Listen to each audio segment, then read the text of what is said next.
Dijo Kapuczynski que cuando se descubrió que la información era un negocio, la verdad dejó de ser importante. Hoy salimos a la calle con un micro y una cámara para ejercer esta profesión y escuchamos cosas como televisión, manipulación, muchas veces sin que ni siquiera se haga una distinción entre el periodista y su medio, y entonces nos sentimos atacados y vienen esos lamentos. En ese momento solo queda una opción y es preguntarse qué responsabilidad tenemos nosotros como periodistas y como ciudadanos en esa pérdida de credibilidad. La realidad es que nos hemos sometido al periodismo de declaraciones accediendo a cubrir ruedas de prensa sin preguntas, o que hemos puesto sobre papel discursos lanzados por presidentes del gobierno a través de pantallas de plasma. La realidad es que nos hemos sometido a la imposición de los intereses de los traficantes de información que deciden qué se puede o qué no se puede contar en despachos y en clave empresarial. Nuestra democracia está tan contaminada como contaminado está nuestro derecho a la información. Decía también el maestro que los cínicos no sirven para este oficio. Por suerte, en este país y a pesar de la crisis ética y económica que atravesamos, cada vez tenemos mejores ejemplos en los que fijarnos, en los que defienden la independencia, en los que a pesar de la precariedad dedican su tiempo libre a crear nuevos medios que acaban imponiendo el debate en los viejos, en los que se juegan la libertad y la vida para hacernos llegar informaciones internacionales que sí nos importan, en los que defienden a sus fuentes a pesar de las presiones y que publican sin miedo lo que algunos no quieren que se sepa, en los que dimiten cuando una de sus portadas es censurada, en los valientes que hacen información local a lo largo y ancho del país y en los que se levantan cuando un antidisturbio les agrede. En definitiva, aún tenemos el buen ejemplo de los que con vocación de servicio público están devolviendo la dignidad perdida al oficio más bonito del mundo. Empezaba con Kapuczynski y termino con Enrique Meneses, el maestro que le abrió las puertas de su casa a todos los que queríamos ser periodistas y que nos dejó un mensaje alto y claro. En esta profesión no queda otra que ser fuerte con los fuertes y débil con los débiles. Buenas noches a todos y a todas, bienvenidos a La Tuerca y como cada jueves comenzamos con Revuelta en el Frenopático. El líder de Pokémon, de Podemos... La asamblea de majaras, se ha reunido la asamblea de majaras, ha decidido mañana sol y buen tiempo. Venga, coño, ¿qué habéis dado en clase hoy? La prensa escrita. Si Esperanza Aguirre se fugó de la policía, fue por una buena causa. 2 puntos. Luchar por la libertad y acabar con el comunismo. Bueno, ¿y qué os han contado sobre la prensa? Que son publicaciones impresas dedicadas a informar, formar y entretener. ¿Y tú qué has hecho cuando has escuchado eso? Apuntarlo. Si eso es un delito, pasarme la multa que la pago yo. Maruenda. Bueno, pues ya está la editorial de La Razón. ¿Sabes lo que es realmente la prensa? No. Mira, la prensa es una cosa que montan unos empresarios para hacer publicidad de sus amigos políticos. Sí, voy a saltarme la tapa de los sesos delante de todos cuando esté dando las noticias de las 7. Tu fama aumentaría, te lo garantizo. Por lo menos en un 50%. Por ejemplo, en el libro cuentas que a Franco su padre le pegaba. O sea, no únicamente le pegaba, que un bofetón se puede dar a cualquiera y en aquella época también imperaban los castigos físicos. Lo convertiríamos en una serie, el suicidio de la semana. ¿Y por qué no extendernos más? La ejecución de la semana. El terrorista de la semana. Les encantará. Le rompió un brazo porque lo vio masturbándose.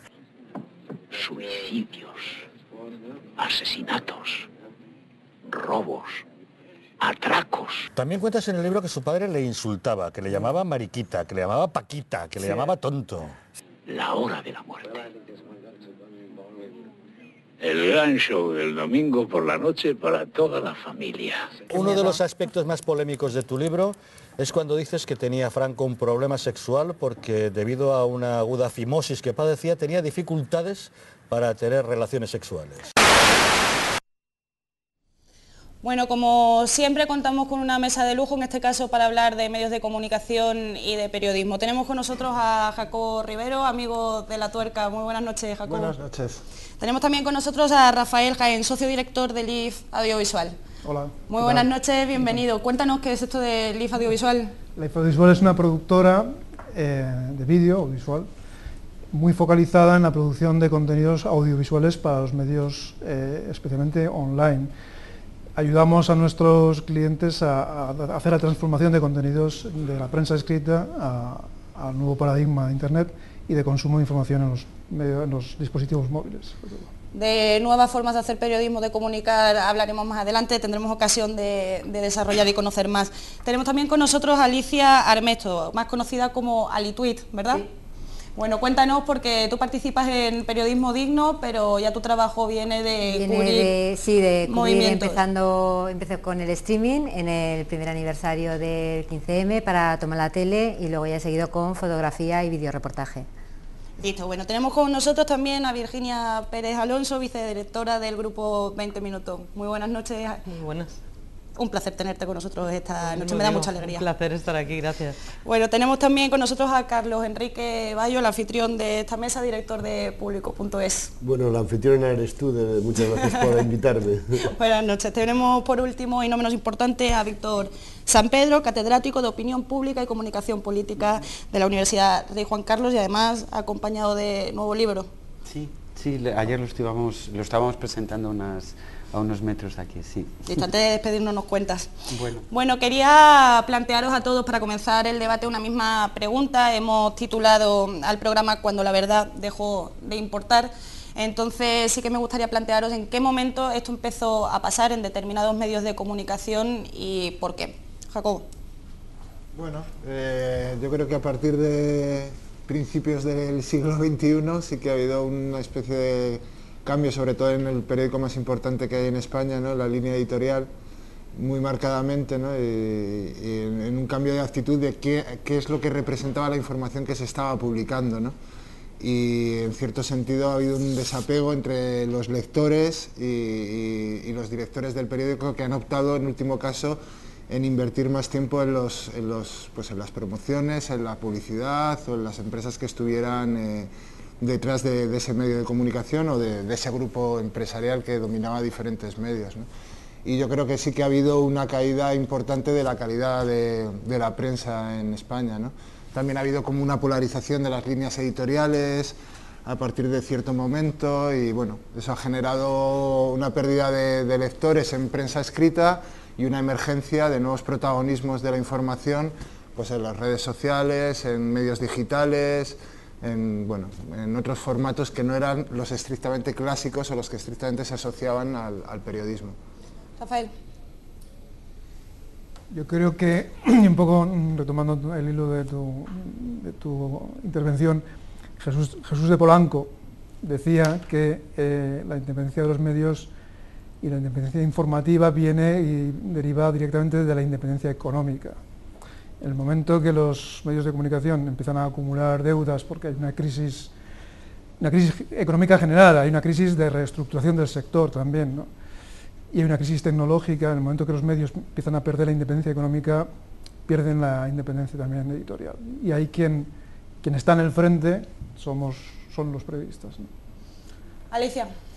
Pues estoy de acuerdo con ellos dos. Lo que sí que creo es que en los últimos años se ha ido desgastando ya muchísimo, o sea, la cosa ya ha ido derivando de una manera escandalosa. De hecho, ahora ya, pues, exceptuando muy poquitos periódicos y casi ningún otro medio, y muy poquitos medios, los demás son casi todos iguales. O sea, te da igual, ya no dices voy a leer tal cosa porque va a tener una opinión diferente, es que son todas, o sea, les dicen qué decir y ellos lo cuentan. Entonces ya no hay ningún tipo de independencia si quieren comer o quieren pagar sus deudas o quieren, pues venden su libertad y venden su independencia. Entonces ya los únicos independientes, pues o comemos mal o no comemos. Sí, Virginia. Bueno, yo realmente no sabría decir cuándo empieza esto, ¿no? Y sobre todo, la pregunta es cuándo la verdad dejó de importar. Yo creo que la clave de la respuesta está en los lectores o en las audiencias, ¿no? O sea, yo creo que que ahora, de unos años a esta parte, y coincide con los años de la crisis, sí que hay un mayor control de las audiencias hacia los medios y una mayor exigencia, ¿no? De la misma manera que se está produciendo esa exigencia hacia los políticos. Y creo que cuando esa exigencia ha empezado a crecer, ha sido cuando realmente hemos empezado a ser conscientes todos de que no nos estaban contando las cosas como nos las tenían que contar, ¿no? Yo no sería capaz de poner una fecha o de delimitar en el tiempo cuando todo esto empezó a ocurrir, pero si me pongo a echar la vista atrás, sí que tengo la sensación de que muchos periodistas, algunos de ellos de los grandes, por decirlo de alguna manera, o de los que hemos estado viendo en televisiones durante muchos años y leyendo en prensa durante muchos años, han mantenido una cercanía al poder que no deberían haber mantenido, ¿vale? O sea, pero todo esto se aceptaba de una manera natural y se aceptaba por todo el mundo, por las audiencias, por el resto de periodistas y desde luego por los políticos y por las empresas, ¿no? Y creo realmente que ha sido eso, ¿no? Cuando las audiencias han dicho hasta aquí, cuando todos hemos sido conscientes de lo lejos que se había llegado en este aspecto. Carlos Enrique. Es que yo creo que lo que ahora se produce es que somos más conscientes que nunca de esta manipulación de los medios de comunicación.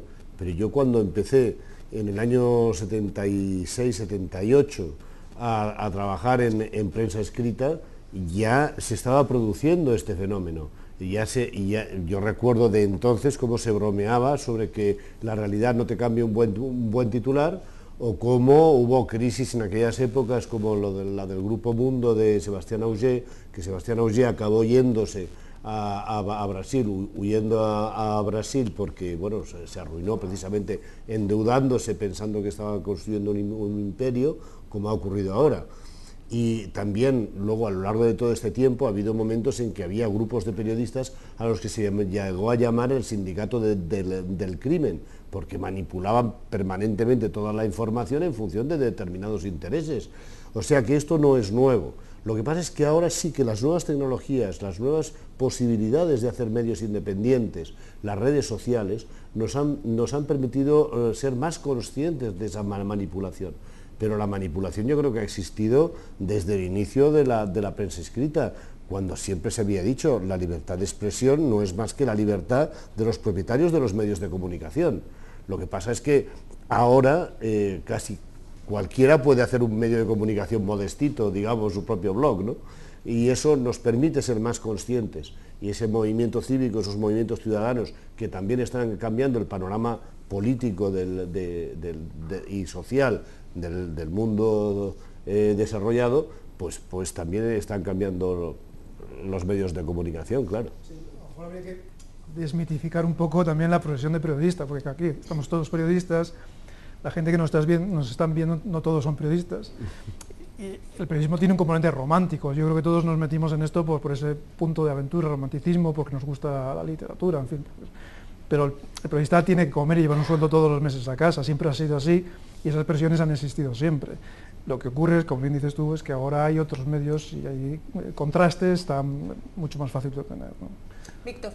Sí, yo creo que ya lo habéis dicho, pero habéis respondido a dos preguntas al mismo tiempo. Una es cuando se empezó a fastidiar todo esto, ¿no? Y otra es cuando la gente empezó a percibirlo y a actuar en consecuencia, ¿no? Son dos cosas diferentes. Yo comparto lo que se dijo plenamente. El periodismo está transido, está preñado de dificultades, de censuras. En sí mismo, proyectar transparencia y decir la verdad es una tarea, o lo veraz, es una tarea muy complicada, muy difícil y que te complica mucho la vida. El periodismo o es vocacional o no lo es, o es mercenario. Yo creo que es así de sencillo, ¿no?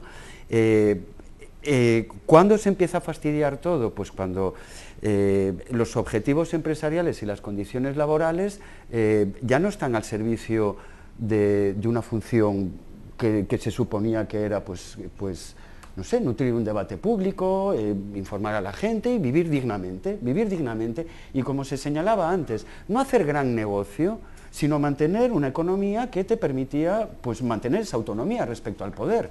Era tu colchón, era en fin, tu recurso para pelear márgenes de independencia y autonomía mayor. ¿Cuándo se fastidia todo esto? Pues cuando en vez de sostenibilidad, autonomía, lo que se quiere es gran negocio. Y es que el gran negocio y el gran capital, en vez de darte autonomía, te cercena, te ata, te establece compromisos a corto, medio y largo plazo, que ya no son el compromiso con la audiencia, en resumen. O sea, la credibilidad de la audiencia se sustituye por la credibilidad de los mercados. Así de sencillo. Entonces la bolsa de valores sustituye a los valores profesionales y sociales, y al final tú tienes un empresario de medios de comunicación que podría estar vendiendo cualquier otra cosa y por supuesto adulterándola y por supuesto pervirtiéndola para conseguir el máximo beneficio, y tienes unos profesionales a los que no les importan en absoluto cosas horribles que han ocurrido. O sea, en este país se han echado euros en la mesa, y precisamente a 2 mujeres periodistas, que es algo... O colar un bolígrafo en el canalillo. O sea, esto es, por favor, esto es una profesión que dice, adiós muy buenas, te quito la imagen, te quito los titulares, te invisibilizo. Bueno, en relación a lo que estaba diciendo, también lo decía el otro día Pascual Serrano, no sé incluso si estabas tú sentado en la mesa, que ni de izquierda ni de derecha, que al final esto era un negocio. En relación a eso, Jacobo formó parte de la producción de un documental, con parte del equipo de La Tuerca también, que se llamaba Una mosca en una botella de Coca-Cola, y que venía a explicar que tú puedes hablar relativamente mal de la monarquía, te puedes permitir hablar relativamente mal de determinados partidos políticos, pero si te metes con las multinacionales y las empresas que están relacionadas, si todos los medios de comunicación tienen una relación económica con Coca-Cola, te dejarán hablar de muchas cosas, pero nunca de que entre una botella de Coca-Cola y una mosca, ¿no? Vamos a ver si queréis parte del trabajo que hicisteis y lo comentamos entre todos. Prisa es prácticamente propiedad de la banca y a su vez participa con un 18% en Mediaset, con un 50% en el Huffington Post y con un 74% en la cadena SER, la cual está asociada al Grupo Godó, editor de La Vanguardia y propiedad del Conde de Godó, un grande de España. En cuanto al Grupo Vocento, representante de la derecha católica, editor de ABC y de un gran número de medios locales, es propiedad del BBVA y de Ferrovial, entre otros, los cuales tienen participación en Radio Popular, grupo radiofónico perteneciente principalmente a la Conferencia Episcopal, propietaria mayoritaria a su vez de 13TV. Grandes empresas editoriales, como son el Grupo Z o el Grupo Planeta, propietario de La Razón y socio mayoritario con un 47% de A3 Media, concentran asimismo en sus manos un gran número de medios. O Unidad Editorial, responsable de cabeceras como El Mundo, Marca o Expansión, que es a su vez controlada por un grupo de inversión al igual que Prisa.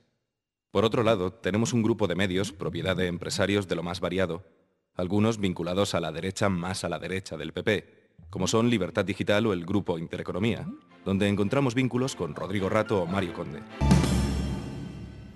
Claro, Jacobo, es que viendo estos resultados es normal que esto empiece a materializarse también en ausencia de verdad a la hora de ejercer el periodismo, ¿no?, en cierto modo. Bueno, afortunadamente, como comentaba Carlos, no hay una emergencia, o sea, yo creo que sí que hay una ha cambiado, si hay algo que ha cambiado es cierto que la manipulación no ha cambiado, pero sí que la sociedad ha cambiado, ¿no? Y entonces sí que hay una demanda de una información de calidad, y yo creo que parte de la crisis del periodismo viene precisamente de que mucha gente está abandonando el periodismo tradicional porque está dejando de tener confianza en la información que se está transmitiendo, ¿no? Ahora con el tema de la abdicación, pues también una vez más ha habido muchas críticas a la línea editorial compartida por los grandes medios y a la falta de pluralidad en la información, no ya que algunos medios tengan que apoyar una u otra postura, sino que no se está enseñando todo el abanico, ¿no?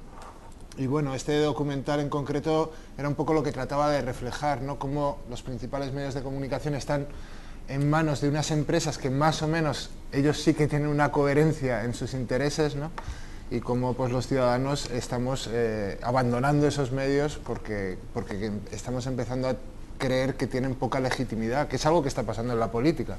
Pero yo creo que si vamos a marcar el momento en que realmente convierten la variedad informativa en una uniformidad, en el pensamiento único, eso procede también de la globalización.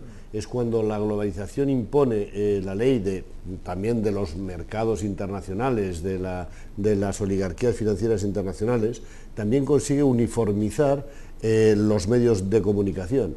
puesto que antes por lo menos había diversos intereses enfrentados entre, bueno, intereses locales, diversos partidos que pugnaban por el poder y apoyaban unos u otros medios que realmente daban informaciones pues contrapuestas, denunciaban los cambalaches de los otros grupos de poder. Pero ahora, por arriba, desde arriba, se han aliado todos estos, digamos, oligarcas, de forma que desde arriba es lo que han impuesto es el pensamiento único, y precisamente después de la abdicación del rey se ha producido el mayor ejercicio de adulación descomunal de la figura del monarca que se haya visto en la democracia española. Pero no solamente los grandes medios, como se dice, es que es el 90% de todos los medios de comunicación españoles, y los que no comulgábamos con esa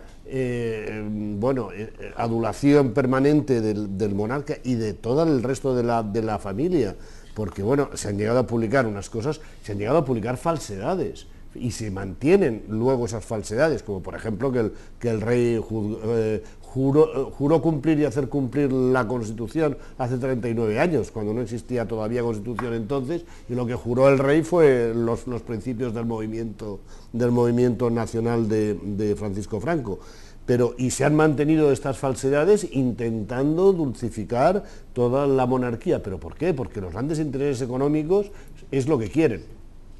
Yo, si me permitís, hay como una cuestión que yo creo que es clave. ¿Cuándo se empezó a fastidiar esto? Yo creo que ya entre todas lo hemos más o menos explicado o expuesto, pero cuando esto se evidencia y cuando aparece como denuncia, yo creo que es cuando realmente, el periodista y el medio de comunicación se supone que te da información porque está primando tu interés, o sea, porque te quiere ayudar a que tú seas la que decides, el que decide qué hace con su dinero, con su vida y con su voto.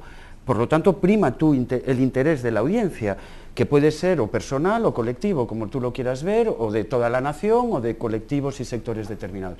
Pero claro, cuando tú a lo que te dedicas es a captar el interés, es decir, captar atención, captar cuota de pantalla, captar audiencia, no público, que es completamente diferente, gente que te dice, sí, yo veo 20 minutos, yo veo La Tuerca, yo veo no sé qué, veo, no produzco, no interactúo, solo consumo, y además lo que quieres es esa atención, agarrarla y decirle al político, oye, mira cuánta gente tengo aquí para ti, oye, mira, compañía, cuánta gente tengo para ti. Claro, ahí se fastidia todo. ¿Y cuándo se fastidia todo? Cuando la gente dice, oye, que yo soy un sujeto comunicativo de pleno derecho, que con este tuit te voy a arrear, con esta foto te voy a arrear y te voy a decir cuál es mi interés. Entonces así, mira, se acabó. El periodismo nació, las empresas periodísticas nacieron pues, en el siglo XVIII, ¿no? Creo que estudiamos en la facultad, y nacieron desde iniciativas privadas. O sea, esto nunca, por supuestísimo. Salvo los panfletos, digamos, que pudieran tener pues, los reyes para sus servicios. Entonces, yo creo que en general vender periódicos, si querés vender periódicos o tener audiencia en tu programa de televisión, estamos en un programa de televisión, es legítimo. O sea, y pelear por ella también es legítimo. Yo creo que no. Yo creo que sí. Bueno, lo vamos pero a bueno, hablar. estos son concepciones de yo creo que es profundamente antidemocrático. Es que si no, estaríamos obligados así, sin más. a que los medios de comunicación fueran todos estatales o algo así. No, para nada. No me niego a ello, pero creo... Para nada, lo hablamos. O sea, creo que entonces vender periódicos yo creo que es legítimo y que la gente pueda elegir está bien. Otra cosa es que las empresas que editan esos medios al final caen en problemas financieros. ¿Quién financia las empresas? Son los bancos. ¿Qué bancos? Casualmente son los mismos bancos que financian a las distintas empresas. Vamos, si hacemos un repaso de la deuda que tienen los principales medios de comunicación españoles, pues prácticamente todos se están financiando y deben mucho dinero, muchísimo dinero, pues a BBV, a Caixa, al Santander, y siempre son los mismos bancos, ¿no? Y es que ahí en ese momento cuando las empresas pierden su independencia. Totalmente. Pero bueno, o sea, sí que es cierto, ¿no? que es en ese momento, pero yo creo que hay otro factor más, ¿no? Y es la propia esencia del periodista como filtrador de información, ¿no? Y del medio de comunicación como filtrador, perdón. En el momento en el que el medio, o sea, muchas veces la gente piensa que es botín o Fainé el que está marcando casi la línea editorial de un medio, ¿no? Y esto realmente no es así, o sea, no suele ocurrir, es una cosa mucho más sutil que todo esto y mucho más tapada y más educada, digamos, ¿no? Pero lo que sí ocurre es que se genera como una especie de inercia en la que va cayendo la gente que trabaja en una redacción, ¿no? Y entonces hay una especie de código oculto por la que todo el mundo más o menos sabe por dónde tiene que tirar, ¿no? Y al final a lo que se tiende es a hacer una ocultación de información, ¿vale? O sea, más que a manipular unas informaciones en una línea o en otra, a lo que se tiende más es a tapar, o sea, y a decir, bueno, si yo esto no lo publico, no existe. O sea, en el momento en el que no hablo de esto, esto no existe. Posiblemente esto se ha dado durante muchísimos años. Y no hemos sido conscientes hasta que no hemos tenido una herramienta que son las redes sociales. O sea, ahí no hay freno, o sea, ahí está todo. Entonces tú puedes tapar todo lo que quieras, pero al final va a terminar saliendo, ¿no? Entonces, bueno, pues es un cambio de paradigma radical y yo creo que este cambio de paradigma es el que está haciendo tambalearse a los grandes medios de comunicación que siguen aferrados a ese ejercicio de poder que creen que pueden llevar a cabo tapando cosas, ¿no? O sea, es lo que pasó con el 15M y es lo que ha pasado con tantas otras cosas, ¿no? Y al final les rebota en su cara. Hay una masa de... No olvidemos que hay 27.000 periodistas en paro, 27.000 periodistas en paro, digamos, eso es una mala noticia, muy mala noticia, porque hay 27.000 personas menos haciendo fuerza desde dentro de los medios con su criterio, pero es una buena noticia en el sentido, por buscarle, digamos, algún lado positivo, y es que hay 27.000 tíos y tías con vocación periodística que están en la calle, liberados, que son electrones sueltos, y que están dispuestos a contar las cosas tal cual las ven. Déjame que te lea una oferta de trabajo que me pasaba a mis compañeros, que es completamente asombrosa, ya que has lanzado el tema.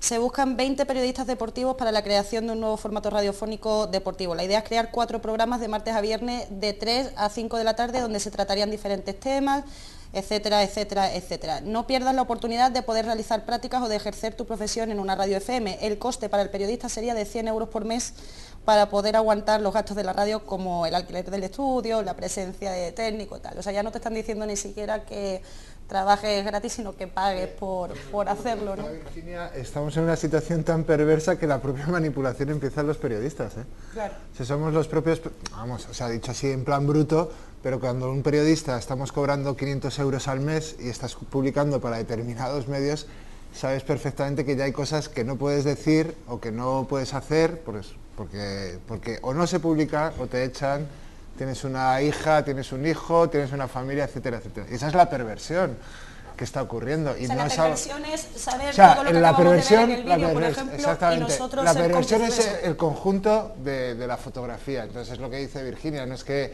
Botín llame, es que ya ni siquiera eso, es que el chico que está trabajando en Estambul y le están pagando 30 euros de colaboración para un gran periódico, pues dice, no voy a meter un latiguillo sobre que esta situación en Estambul tenga que ver con el Kurdistán, a ver si encima la voy a liar y me voy a quedar en la calle, porque hay 27.000, hay un ejército y engrosar esas. Y ese es la autocensura siempre fue la parte más importante de la manipulación. La precariedad en cualquier empleo, en cualquier empleo es la condición sine qua non para que el trabajador esté todavía más domesticado. Por supuesto que sí. Bueno, yo que sigo recordando en plan abuelo Cebolleta, durante la transición, la tan imperfecta transición que tanto se alaba ahora, precisamente todos los medios de comunicación practicaban una permanente autocensura por temor a, porque fue una transición bajo la tutela, mejor dicho, el chantaje de un posible golpe de Estado, como se desmandaran un poco las cosas,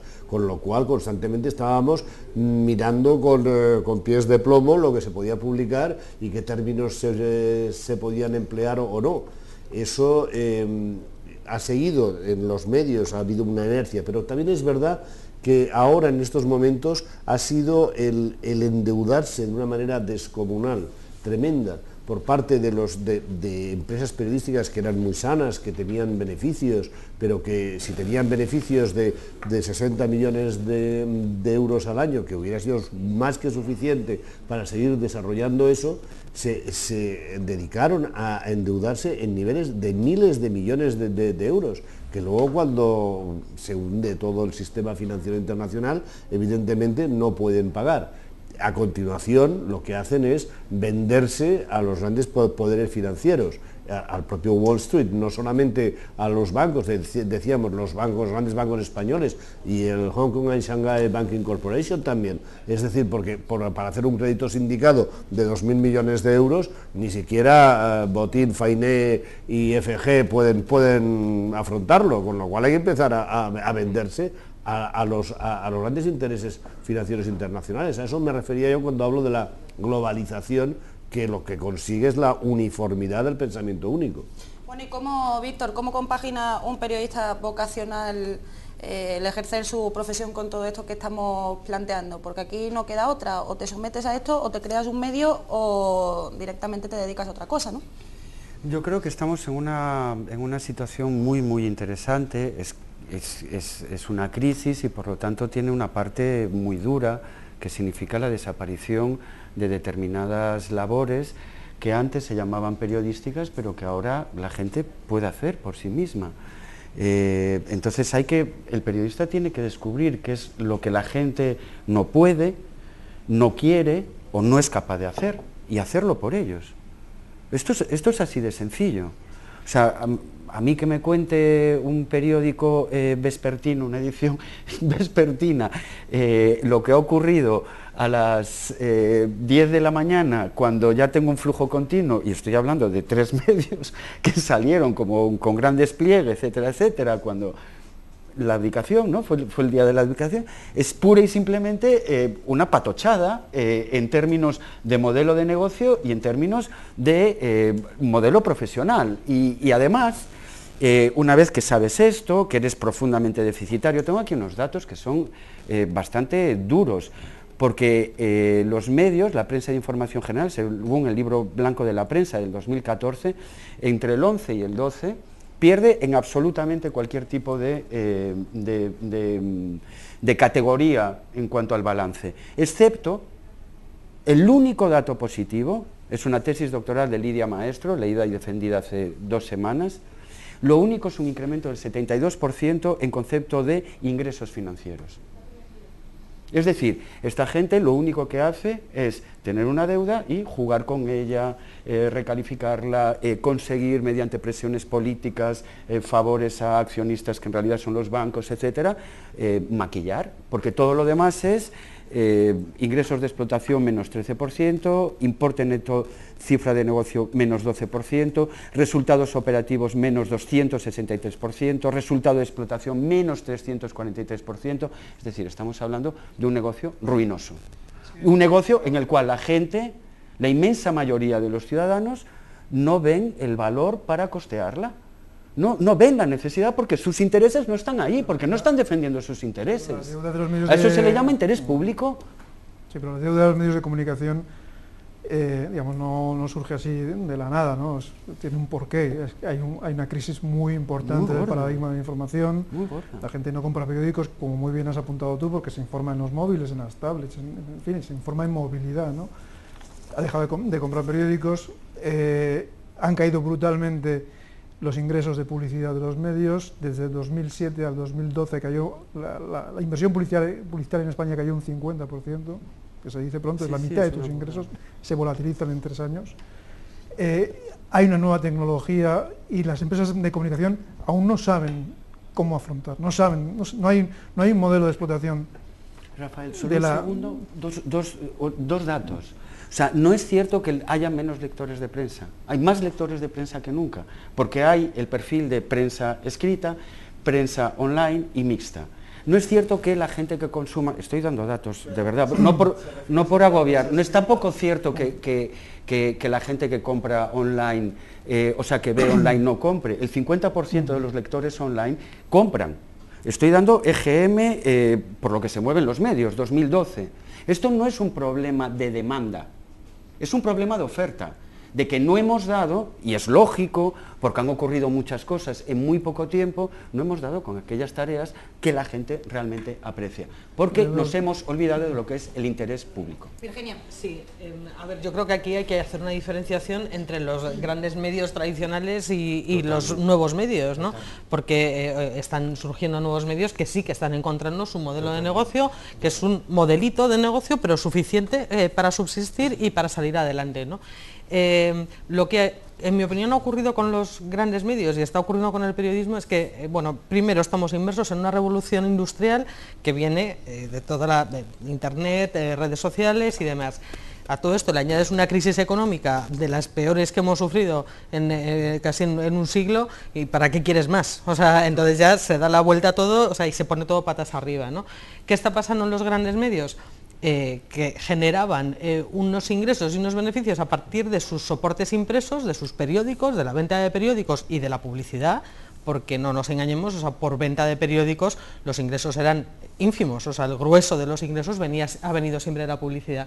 Y de pronto se intenta compensar con los medios online, con unas estructuras similares a las que ya tenían antes. ¿Qué pasa? Que los volúmenes de negocio que genera Internet no tienen absolutamente nada que ver con los que se generaban antes con el papel. Entonces, están intentando agarrar como un clavo ardiendo a esos medios en papel, pensando que en algún momento eso va a volver, que no va a volver, o sea, y al mismo tiempo hay que seguir potenciando Internet, porque los lectores están allí, o sea, ya no solo en Internet, es que están aquí, o sea, están en el teléfono, que sigue siendo Internet, pero ya es otro soporte, al que los anunciantes todavía no han llegado.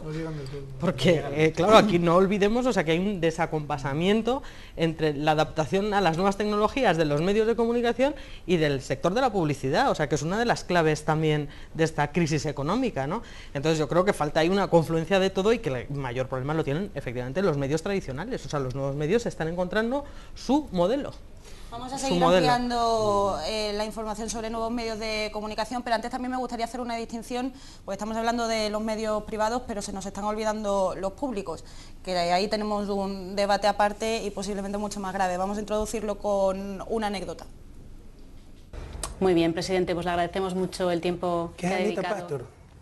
¿Perdón? ¿Qué pasó con Anita Pastor? ¿Ah? Ya no está. Bueno, no decía que había independencia en los medios y que por el profesionalismo los periodistas garantizaban que hay independencia. Vea, desde que se inventó la imprenta, la libertad de prensa es la voluntad del dueño de la imprenta. Bueno, no nos usted engañemos. también tiene críticas en este sentido por parte de los medios de comunicación en Ecuador. ¿También ha recibido usted y me halagan críticas? esas críticas, porque dime quién te critica y te diré quién eres. Vaya, vea que son los medios de comunicación en Ecuador. Solo por recordar, el punto 3 del artículo 20 de la Constitución, que dice que la ley regulará la organización y el control parlamentario de los medios de comunicación social dependientes del Estado o de cualquier ente público y garantizará el acceso a dichos medios de los grupos sociales y políticos significativos, respetando el pluralismo de la sociedad y de las diversas lenguas de España. ¿Esto está ocurriendo? ¿Se está respetando? Las risas ya responden absolutamente todo. Es que, bueno, a ver, la intervención del poder político en los medios de comunicación públicos en España ha sido incomparable con ningún otro país desarrollado. Es decir, las barbaridades que se han hecho, que han llevado incluso a la ruina a Canal Nou, y Telemadrid sigue tambaleante, pero han llevado realmente a la ruina por la pérdida de la audiencia y el despilfarro de los medios públicos, de los fondos públicos, y la manipulación de los contenidos hasta unos extremos verdaderamente, groseros, ¿no?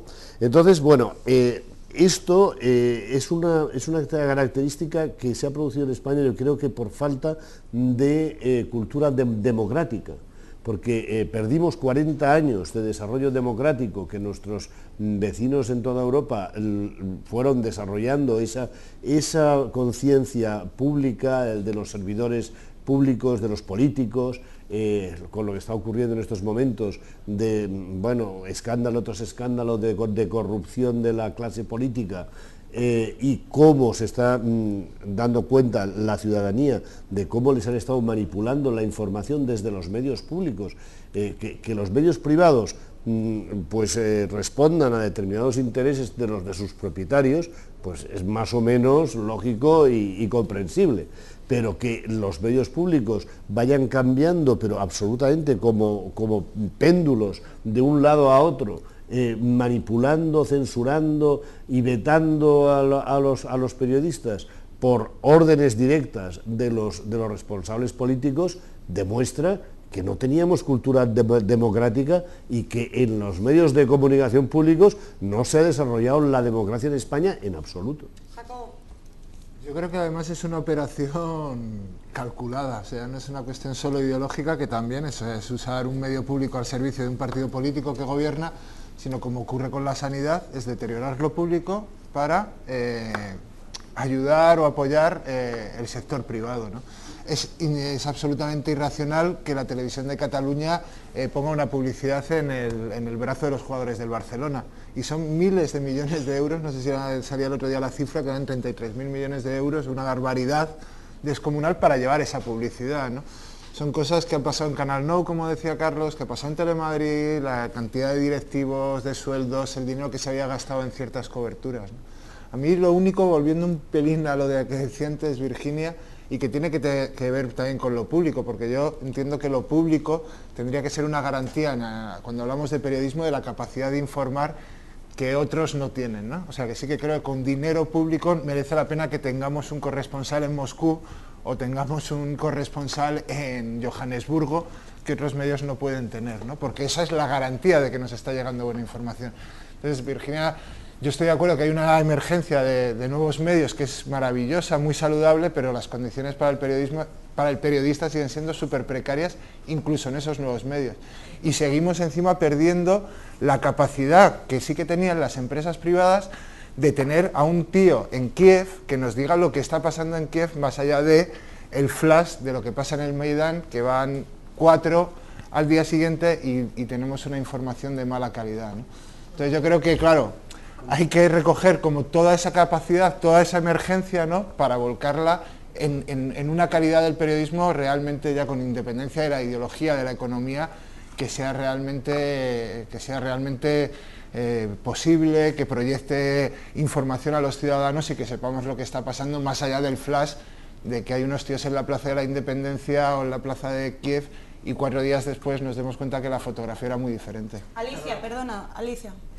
Bueno, yo creo... Perdona, no, yo creo que vamos retrocediendo, pero como estamos retrocediendo en todo, te quiero decir, en otros países iberoamericanos, incluso europeos, en Francia está el tercer sector y aquí están tendiendo a un sector único, el privado. Se van a cargar el público y desde luego el social aquí jamás lo ha habido, ni dentro de la televisión pública ni en ningún sitio. Aquí no hay espacio para lo social. En cuanto a lo que decías tú de tener gente en otros países, por ejemplo para Turquía hubo muchísimos comunicadores sociales que se lo pagaron de sus bolsillos, se fueron allí y estuvieron. Pero nos lo tenemos que pagar nosotros, sin ninguna protección, mismo, claro, no es lo mismo, no, pero sale, no llega, claro, pero no llega, pero llegaba, por ejemplo, a toda la gente que estaba en internet. Sabe cómo tiene que actuar con el fuego, el que tiene la manguera. Pero es gente con muchísimas ganas de informar, y no olvidaros que un videoreportero a lo mejor no es periodista, pero es un comunicador social, sí, por supuesto. tan válido como un periodista. Tan válido, no. Sí. No, porque un trabajador social es una persona formada para trabajar en lo social. Un videoreportero, no es un trabajador social. A lo mejor ha hecho lleva años de fotografía, lleva años de reportaje, yo no ha hecho periodismo. Me parece estupendo, no todos los blogueros son periodistas, perdóname, pero sí hay blogueros que lo son. Bueno, de todas formas nos estamos adentrando ahí en otro debate que podemos analizar más adelante. Vamos a retomar el tema de la...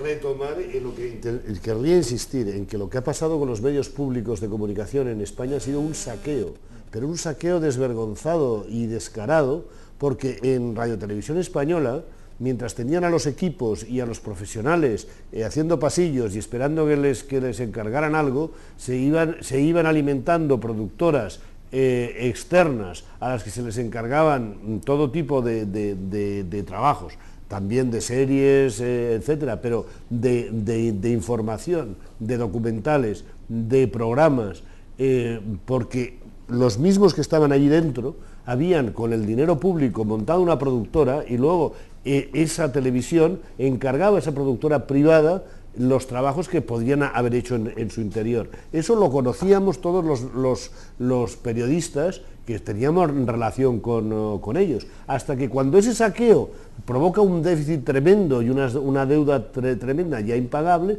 entonces se dedican a descabezar y a descapitalizar humanamente. Y así la gente como Rosa María Calaf, que llevaba años y años y en la que se le había invertido una capital de fondos públicos enormes en su formación, en sus viajes, en su preparación, etcétera, entonces a esas se las apartaba para poner a gente mucho más barata y más manipulable por la jefatura. Ha sido un saqueo descarado político. Virginia, perdona, luego Víctor, luego Rafael, por favor.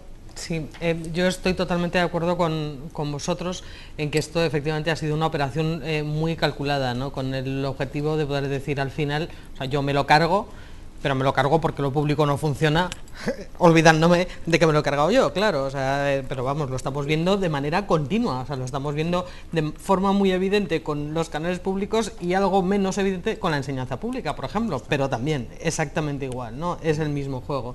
Y en cuanto a lo que decías de la precariedad, estoy muy de acuerdo contigo, pero yo creo que todavía no hemos terminado de entender en el momento en el que estamos. O sea, yo creo que estamos en un momento de transición periodística radical. O sea, entonces no sabemos por dónde nos viene. O sea, estamos yendo todos un poco al tran-tran, intentando adaptarnos a todos los cambios que nos están viniendo, y en este proceso están ocurriendo muchas cosas negativas y otras muchas positivas, ¿no? Una de las enormemente negativas es esta de la precariedad, pero yo soy optimista, o sea, yo creo que todo esto se va a terminar asentando en algún momento y posiblemente no dentro de muchos años, o sea, y que los medios que queden y los periodistas que queden, o sea, no sé si el periodista va a ser el medio o cómo va a ser esto, bueno, terminaremos viendo la necesidad de que efectivamente alguien nos cuente las cosas de una determinada manera desde ciertos sitios y en determinados momentos con una formación y con un background que es el que necesitamos, ¿no? Para estar informados y para saber. ¿Qué pasa? Que estamos en medio en el ojo del huracán. Y cuando uno está en el ojo del huracán es muy complicado mirar hacia afuera y ver el dibujo completo, ¿no? Víctor, ahora que estamos en un momento de cambio en todos los sentidos, nuevas formas de hacer política, nuevas formas de hacer periodismo, ¿cómo se puede recuperar la independencia en este sentido en los medios públicos? La historia de los medios públicos en este país es patética, no solo por la historia que habéis comentado, o sea, son listas negras de periodistas y listas blancas, es decir, cada medio público ha ido señalando en las distintas autonomías o para las distintas administraciones, entidades territoriales para las que funcionaba, quién podía hablar y quién podía trabajar en esos medios, públicos o no. O sea, las listas negras están a la orden del día. Y luego relaciones clientelares con subcontratas para supuestamente dinamizar el tejido audiovisual y el tejido industrial y bla, bla, bla, pero fundamentalmente para quebrar la empresa, para acabar además privatizándola, como muy bien decía Virginia. A ver, esto todo es tan patético como que la única vez que en el Parlamento español se habla de un contenido informativo de interés público es el año 1997. Yo no sé si lo recordáis. ¿Y cuál era ese contenido de interés general que es definido por el fútbol? ¿Y por qué se define el fútbol? ¿Y por qué porque era por el señor Cascos, ínclito, vamos, resolvedor de múltiples crisis, como ya sabemos, Prestige, etc., etc., etc., además de un gran talante democrático, como demuestra su partido, cuando gobernó, etcétera, etcétera, y era toda una guerra empresarial en la que supuestamente había que dañar a Sogecable porque supuestamente era enemiga del gobierno de tal. O sea, este es nuestro nivel. Y yo no he visto a ningún profesional decir, a ver, no he visto apenas en las facultades a la gente criticar, hablar de esto. O sea, nos hemos desentendido de algo que era vital. Algo que tenía que estar muy controlado durante unos años, porque como muy bien decía Carlos, joder, es que los dos sectores profesionales que se lo jugaban todo, la posibilidad de actuar en la transición, eran los políticos y los periodistas. El resto de la gente podría seguir funcionando también bajo dictadura, pero estos dos no. Claro, ahí se establecen unos conchaveos, ahí se establece un supuesto parlamento de papel, jiji, jaja, porque cada medio era el sector de, o era el partido en ciernes de, o era la operación política de, y aquí todo el mundo haciendo de relaciones públicas y haciendo de marketing político sin decir nada. Y ahora decimos que la gente nos pague, que la gente nos reconozca, porque mi trabajo, por mi tal. Hay una cuestión muy clara. Mira, Jacobo, a mí me reconocen como profesor y no como un tipo, si alguien me reconoce en clase, es porque doy contenidos, porque aprenden, porque hay un proceso de aprendizaje mutuo, etcétera, etcétera, etcétera. Y tú ves claramente a quien te reconoce como un expedidor de créditos y quien te reconoce como alguien con el que está en un proceso educativo. Pues tenéis el mismo reto, y es un reto muy fastidiado, igual que nosotros. Los alumnos vienen a nuestra clase, no, ya sé que el periodista siempre se ha considerado muy especial, pero también cuando ha habido reconversiones en este país, no digas cosas que no se han dicho, o sea, podemos generalizar hasta el extremo, nadie ha dicho nada. Vivamos de la generalización de todo, nadie ha dicho nada, todos los periodistas son malísimos, el sector público, bueno, el sector público 30 años de en portada, un programa para quitarse el sombrero. Teresa Aranguren, una periodista en Telemadrid, corresponsal en Oriente Medio, tres veces entrevistas a Yasser Arafat. Y cesada el por público Gallardo. tiene un excelentísimo corresponsal en Jerusalén que lleva 18 años. O sea, exactamente, que ha sacado un libro maravilloso. El libro que fue de un medio público en Cataluña, fue vetado precisamente porque era demasiado pro-palestino, decían, y entonces se quedó sin trabajo. Con él está varias veces. O sea que, claro, lo han ido haciendo poco a poco el saqueo, pero lo han... Hay periodistas magníficos, y no me has acabado de dejar de decir una cosa. Uno de los mayores problemas es que ni siquiera los periodistas de este país sabían inglés para reconocer lo que era una verdadera televisión pública como la BBC. La inmensa mayoría de los periodistas de este país tampoco sabían catalán para reconocer que TV3 era el modelo público autonómico con diferencia más desarrollado. Vivimos en un país muy limitado, tanto a nivel de audiencias como de preparación de los periodistas, y mea culpa porque soy profesor de unas facultades que apenas tienen interés ya, ni siquiera como título. Víctor. Me duele decirlo y me gustaría que hubiera una autocrítica, que es la que se plantea también en la propuesta que hago, así, a fondo, y no pidiéndole a la gente que te reconozca y te pague, porque sí, porque lo que tienes que hacer es trabajártelo y demostrártelo. Perdonad, Jacobo, vamos a darle paso por favor a Rafael, que lleva pidiendo un rato la palabra.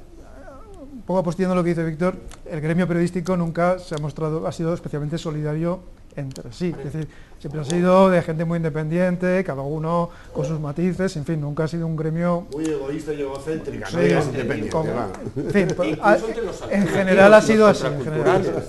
Yo, no, respecto a los medios públicos, estamos hablando centrando muy en la televisión pública, porque solamente la televisión y la radio es lo que hemos tenido público en España. Yo creo que eso se enmarca un poco en la deficiencia de diseño de las instituciones que heredamos de la transición, que entonces, pues, bueno, surgieron como surgieron, a unos nos gustarán más, a otros nos gustarán menos, pero en general es un modelo que hace aguas por todos lados, ¿no? Hace aguas el modelo de gobierno de la televisión española, otras autonómicas, como hace aguas el modelo de elección del Consejo General del Poder Judicial, del Tribunal de Cuentas, del Tribunal Supremo y otras tantas instituciones que al final se reparten entre los partidos. ¿Qué va a pasar? ¿Qué pasa con las televisiones públicas? Todavía peor, pues con una televisión pública además ganas votos, eso es todavía mucho más jugoso. Yo he trabajado 4 años en la televisión pública y sé lo que se cuece dentro, y eso, la única forma de dejarlo es con una regeneración completa del sistema institucional del país, que yo creo que el país en general, España, el Estado lo está pidiendo a gritos, que las instituciones tengan otro modelo de elección de sus gobiernos y por supuesto los medios públicos. Bueno, vamos a seguir avanzando porque son muchos temas de los que tenemos que hablar, unos nos llevan a los otros, queremos también darle un papel prioritario al empoderamiento del ciudadano a la hora de ejercer crítica sobre nuestra profesión. Vamos a introducir uno de tantos ejemplos que hemos visto en los últimos años en los movimientos sociales y que debería haberle sacado los colores al periodista y al medio. También por parte de grupos de ciudadanos que han actuado de forma violenta, han quemado contenedores y bueno, pues han roto las lunas de algunos comercios, y en definitiva esta es la tercera jornada, podemos considerar, tercera jornada en la que se ha llevado a cabo movilización. Aquí hay personas... No digas mentiras, comercios ni uno. Bancos, que entendemos que también son culpables, también bancos, comercios, ni uno. Bueno, pues hay que dar... A ver, yo le agradecería que dejaran trabajar a Paco. Un comercio en el barrio que se le haya roto un comercio. Claro, es que al final son los mismos ciudadanos los que tienen que decirnos cómo tenemos que trabajar o cómo no. Es que es bastante vergonzoso que hayamos llegado un poco a esa situación y además en la televisión que nos representa a todos, ¿no? Bueno, es que eso de que nos representa a todos, claro, precisamente debería, ¿no? Es una clase política Claro. que la ciudadanía está diciendo no nos representan y que está demostrándose digamos, en la evolución política, en la evolución del electorado, de los votantes, cómo los medios de comunicación están cada vez más alejados de la ciudadanía. Por ejemplo, el fenómeno Podemos, contra el que se han lanzado todos los grandes medios de comunicación, públicos y privados, como si fueran auténticos demonios, los que simplemente han movilizado lo que nadie se esperaba. Pero también, lo he comentado otra vez anteriormente, cómo los grandes medios de comunicación hicieron 35 sondeos carísimos, uno de ellos del CIS, con todos los medios previos a las elecciones, y concluyeron que Podemos podría sacar entre 0 y 0,5 escaños, vamos. Entonces, claro, si ellos mismos se están engañando a sí mismos. Pero al mismo tiempo yo creo que es verdad lo que decía Virginia, esto es el fracaso de un modelo de negocio, en el sentido en el que siguen comportándose como los dinosaurios, pero ha caído un meteorito que se llama Internet, que se llama redes sociales, que se llama que los ciudadanos se pueden comunicar entre ellos inmediatamente, que pueden seguir en directo los acontecimientos de los que son ellos mismos protagonistas. Eso es un fenómeno increíble. Están mirando en su móvil la información en directo que están dando algunos medios como el nuestro del acto en el que ellos están participando, por ejemplo el 22M. Eso no había pasado jamás. Y mientras tanto, los grandes medios de comunicación siguen comportándose como si pudieran sobrevivir. Claro que ellos son dinosaurios que se han quedado sin el alimento básico para sobrevivir. Nosotros somos pequeños mamíferos que corremos entre los arbustos y hacemos lo que podemos. No sabemos si heredaremos el planeta o no, pero desde luego que ellos están en el final de su era, eso sin duda. Virginia. Particularmente la participación ciudadana, sobre todo a través de redes sociales, me parece de lo mejor que nos ha podido pasar, o sea, como sociedad y como periodistas y como medios de comunicación, ¿no? Yo que me tiro a la calle con mucha facilidad a cubrir cosas en cuanto puedo y demás, claro, al hilo de lo que comentabas, Jacobo, ¿no? De esa precariedad, de esa falta de manos, pues claro, muchas veces no tienes manos para cubrir una cosa como te gustaría y mandas a una persona o a dos o a las que buenamente puedes a que cubran una manifestación o cualquier cosa, ¿no? Pero tú puedes estar en la Puerta del Sol y podemos estar dos en la Puerta del Sol y obviamente no estás llegando a todo lo que está ocurriendo en la Puerta del Sol, o sea, pero cuando te conectas con la gente a través de Twitter, uno que está 300 metros más allá te está corrigiendo lo que tú estás diciendo, no corrigiendo en el mal sentido, ¿no? O sea, simplemente te está diciendo, oye, es que yo desde aquí no estoy viendo lo que tú estás viendo allí, o aquí estoy viendo otra cosa que tú no me estás contando, ¿no? Y yo creo que es un complemento maravilloso. O sea, no quiere decir que ellos estén haciendo periodismo. O sea, bueno, yo creo que el periodismo es otra cosa, ¿no? Pero para contar cosas en directo, algo que está ocurriendo, creo que son una ayuda, vamos, esencial. Bueno, el que tiene la lupa siempre puesta sobre los medios de comunicación es nuestro grandísimo compañero Facu Díaz, que parece que ya está en directo desde su despacho. Hola, buenas noches, Facu. Muy buenas noches, Noelia, ¿qué tal? Siempre es un placer compartir espacio contigo en directo, en riguroso directo aquí en La Tuerca, para que la gente vea que es cierto que estamos en directo. Les puedo garantizar que son las 2:30 de la madrugada en este momento. Bueno, a esa hora estaríamos volviendo como siempre, Facu, los dos juntos, cada uno para su lado, pero doblados a casa. Bueno, no sé por qué estáis empeñados en darme esa fama, pero bueno, en fin, hoy vengo a traer unos cuantos ejemplos de gazapos de la prensa que me llevan a pensar que quizá no estamos tan mal como verdaderamente creemos. Podríamos estar peor. Por ejemplo, este periódico local de Valladolid que titula "Absuelto el médico juzgado por desgarrar el bazo de una paciente". Yo también tengo gazapos. Y a continuación dice: "La acusación particular pedía 1 año de cáncer". La verdad es que la justicia está peor que el periodismo, amigos. En este otro periódico nos hablan del ahorro. Si la gente no tiene dinero es porque no sabe comparar precios. Dicen, hasta 1.150 millones de euros se puede ahorrar al año un comprador madrileño que se preocupe por buscar los mejores precios. Fíjense mejor, caramba, que podríamos ser todos multimillonarios si quisiéramos. Hay gente que sale del trabajo y no sabe desconectar, como este señor. El fallecido, un hombre de 53 años, se encontraba paseando a un perro cuando, según todos los indicios y a falta del informe forense, falleció por causas laborales. Bueno, este medio la verdad es que no sé de dónde ha salido, pero hay un medio en Guadalajara, porque en Guadalajara también pasan cosas, como dice este periódico local. Guadalajara registró más de 500 accidentes de tráfico en el año 2000. Sin embargo, 1.125 vehículos chocaron contra un turismo estacionado. Hay que tener muchísima mala suerte para que 1.125 vehículos choquen contra el mismo. Por culpa de gente como esta, el seguro del coche nos sale muy caro a todos. Y no sé si recuerdas, Noelia, el secuestro de aquella famosa farmacéutica de Olot. Pocos saben, como dice este periódico, que se condenó a 8 de los 3 acusados por el secuestro, como para decirle algo al juez, ¿verdad? Nadie le rechistaba. Y para terminar, yo echo muchísimo de menos un programa que se llamaba El Diario de Patricia, que estaba en Antena 3. Pues bien, según este diario, celebró sus 500 años en antena. Todo un logro, pero que sin lugar a dudas se queda muy, muy lejos del récord de Jordi Hurtado en Saber y Ganar. Paco, yo lo que creo es que principalmente nosotros los periodistas lo hacemos muy mal, pero tú tienes mucho tiempo libre. No, yo creo que te equivocas, Nelia. Yo lo que tengo ahora mismo es internet. Muy buenas noches. Hasta siempre, Facu, por favor limpia tu despacho un poquito, por favor limpia eso, recógelo, y que estamos ya con muchos ojos puestos en este plato y tenemos que dar buena imagen. Buenas noches. Bueno, pues ahí quedó, eso nos lo tomamos a risa, pero en realidad, bueno. Bueno, yo recuerdo, por ejemplo, en uno de los muchos periódicos en los que he estado, yo tenía una redactora de sucesos en Asturias, en un diario donde estaba de subdirector en Asturias, y que tenía tanto miedo de que lo que ponía pudiera suponerle consecuencias judiciales, que escribía y literalmente ponía, por ejemplo, la policía llegó al supuesto lugar del crimen y se encontró con el presunto cadáver. Y claro, todo tenía que ser supuesto y todo tenía que ser presunto, no fuera a ser que le imputasen un cadáver que resucitaba, ¿no?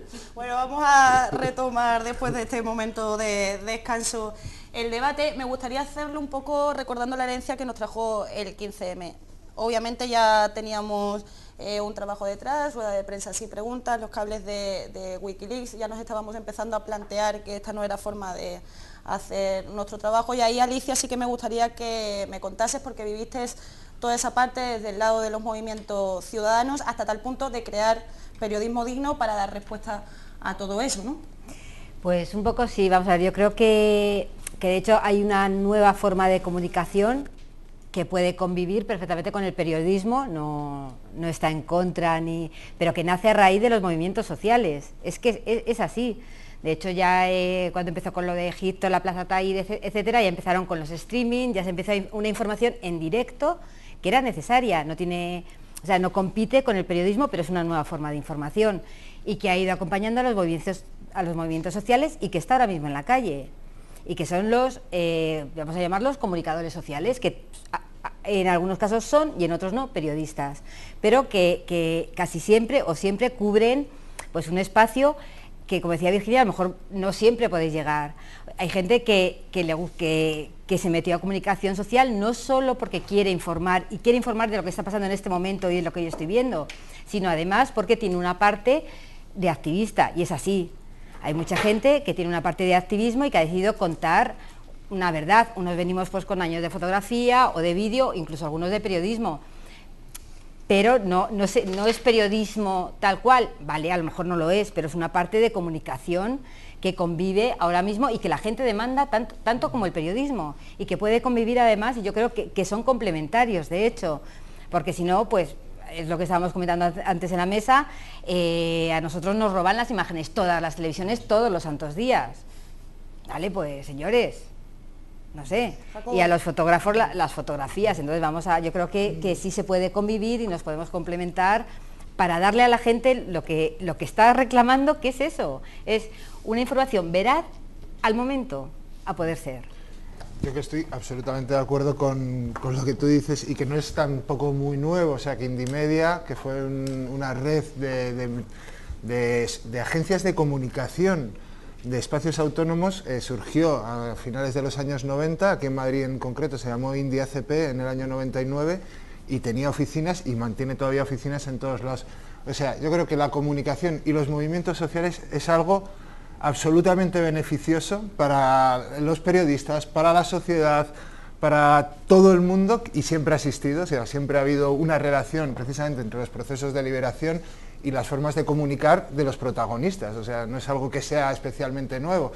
Solidaridad Obrera creo que llegó a ser uno de los periódicos más vendidos antes de la Guerra Civil y tenía además una tirada de cerca de 2 millones de ejemplares, o sea, datos bastante impresionantes. No sé muy bien por qué me ha tocado a mí ser el malo de la película, pero las redes sociales evidentemente es maravilloso. O sea, es maravilloso para los ciudadanos, para comunicarnos, para que haya feedback, para reclamar, para poner en evidencia a gente, etcétera, etcétera. Yo lo único que digo es que, como creo que cuanto más criterio tengamos todos, no hablo del periodismo, hablo de la sociedad, cuanto más criterio tengamos para el análisis, más sensatas van a ser los diagnósticos, tenemos que tener cierta prudencia a la hora de evaluar estos sucesos. Y esto no es algo que diga yo, Maruja Torres cuenta una anécdota muy buena en Mujer en Guerra, que es uno de los mejores, para mí, libros sobre periodismo. Como en el año 97 había una huelga de mineros, les avisaron a las 4 de la mañana al hotel a los periodistas, fueron, había 4 chavalucos haciendo una hoguera y fue portada de todos los periódicos al día siguiente. Conclusión que dice ella, una imagen miente más que 1000 palabras.